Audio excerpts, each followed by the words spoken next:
Hi, everybody. It's Jay, and I'm here with another sneak peek video preview for this week's new audiobook release here on Say with Jay. This week, we're going to be premiering Heartland Gold. It's the fourth book in Jessie Gussman's Heartland Cowboy Sweet Romance series. But before I start, I've had something that's been on my mind, especially the last couple of weeks, but recently more so, that I just wanted to speak about a little bit. So I hope you'll indulge me. First, let me say, I am the absolute last person, the least qualified person ever to give any kind of a sermon or preach to anybody. But I've been seeing so much in the news lately, as we all have, especially it seems like over the last 6 months, so many divisive events have happened in our country, from the political to, the tragic, even things like COVID have caused such great divisions in our society. Now, understand, I'm not making any kind of a political statement here, and I would ask, please don't flood the comments with political views either. That's not what my channel's for, and that's not what I'm trying to say here. But, divisions in and of themselves, divisions of opinion, aren't a bad thing. Democracy needs that to function. But it's the animosity, the anger, the hatred that you see on both sides of every issue these days. And, I don't know why it seems so much worse than it has ever been, whether it's the internet and we're so used to hiding behind screens and typing angrily at complete strangers or what, but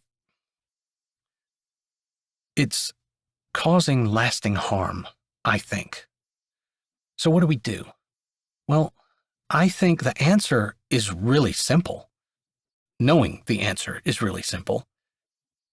When Jesus was asked what the most important commandment was, he answered that it's love.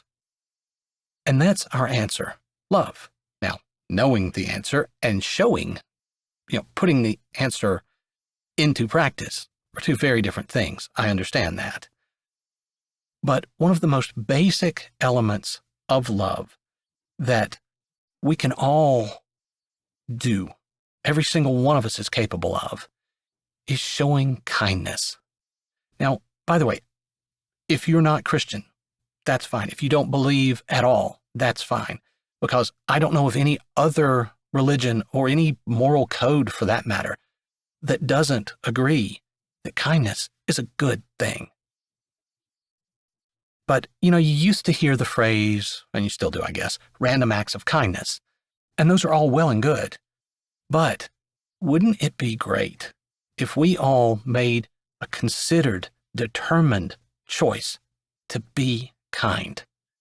Because if you can be anything, you can be kind. Kindness is free. You never run out. And you've probably heard of the butterfly effect. That's where, supposedly a butterfly flaps its wings in China and a hurricane starts halfway across the world. Or similarly, a pebble rolls down a mountain and starts an avalanche. We never really know what the people we meet every day are going through, whether it's the cashier at the grocery store, your neighbors, your family, your friends. You don't know the struggles, the trials that they're going through. And wouldn't it be a wonderful thing if we all consider and make a dedicated decision to be kind? Those acts of kindness could have their own butterfly effect and would make it's not going to make our world anything but better. Anyway, thank you for that. And now you're probably wondering at this point, how on earth is he going to segue that into a promotional preview for an audiobook? Well, if you know me at all, the answer will probably be very, very lamely. But I'm going to try. One thing I love about Jessie's writing is how real her characters seem. They feel so fleshed out and like real flesh and blood people that I know I identify with multiple characters throughout every book.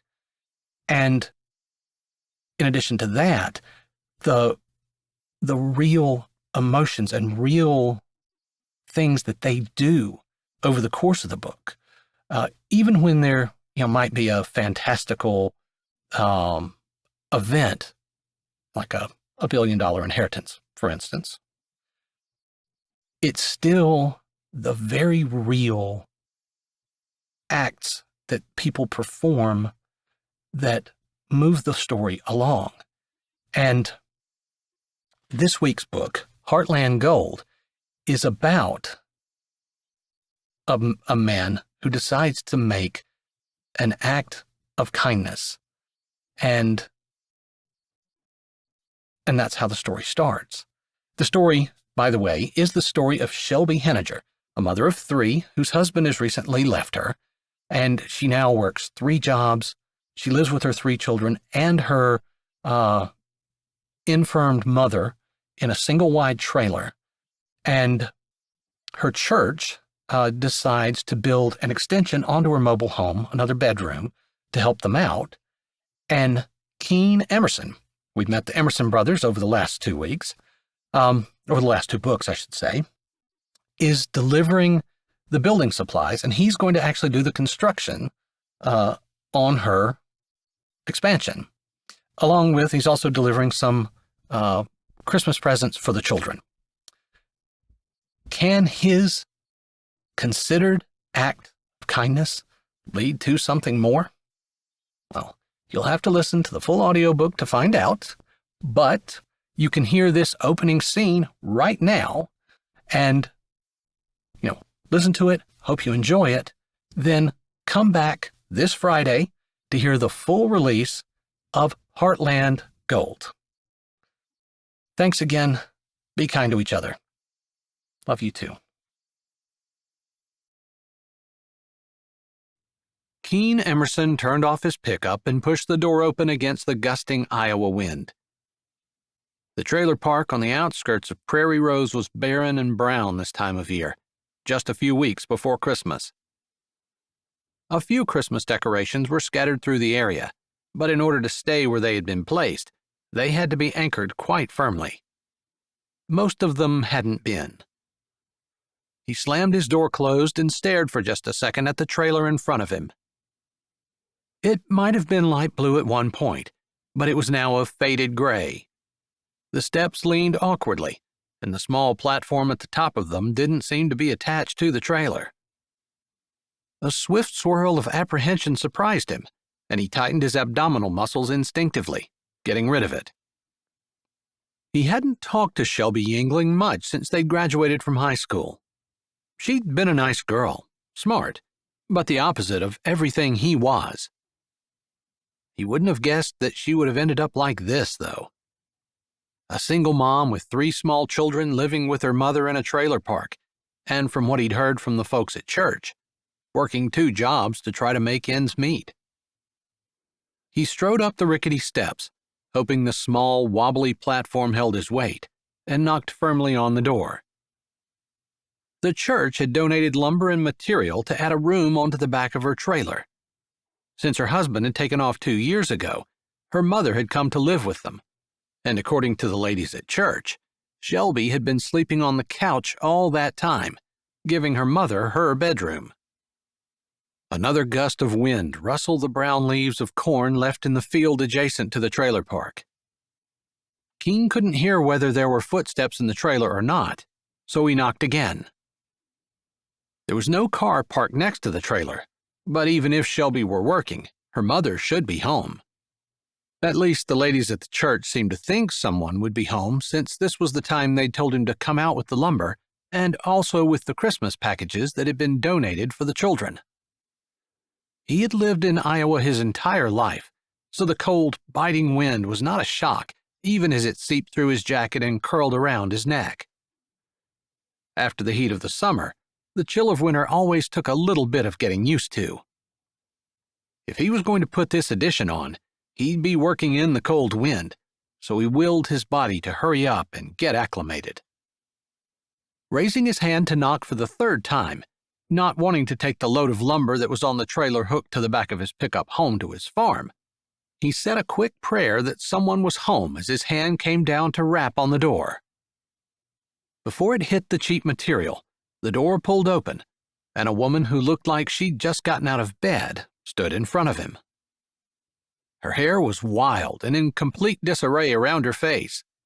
One side of her cheek was red and creased like she'd been sleeping on it, and it had wrinkled up under her head. She wore what looked like long underwear, and her feet were bare. "Do you need something?" the woman said, her eyes blinking like she still hadn't quite woken up and was trying to figure out what in the world someone was doing standing at her front door. "I'm Keen Emerson," Keen said, hesitating for just a moment before holding out his hand. It seemed like a formal gesture, considering the lady's attire, but it made the fact that he didn't seem to be wanted a little less relevant. For some reason. "I'm here from the church. They had talked to you about the addition that they're going to put on your house." The woman looked at his hand, her eyes widening just a touch, before she seemed to pull herself up. Her hand came up, warm and rougher than he would have guessed, slipping into his. "I'm Shelby Yingling. Used to be Shelby Henniger. I knew you from high school." He nodded. He figured that's who she was, although sometimes it was dangerous to make assumptions, and he hadn't wanted to do that. "I'm sorry. I forgot all about the room the church said they'd be donating. That was this summer when someone had approached me about it. Are you here to see where it's going to go?" she asked as though she hadn't heard or processed his earlier statements. Her brows were drawn over her eyes, and he opened his mouth to answer her, but his own gaze kind of got caught on those eyes. Blue, a sweet light blue, like the sky in September. A sky with no clouds, no haze, just a brilliant, true blue.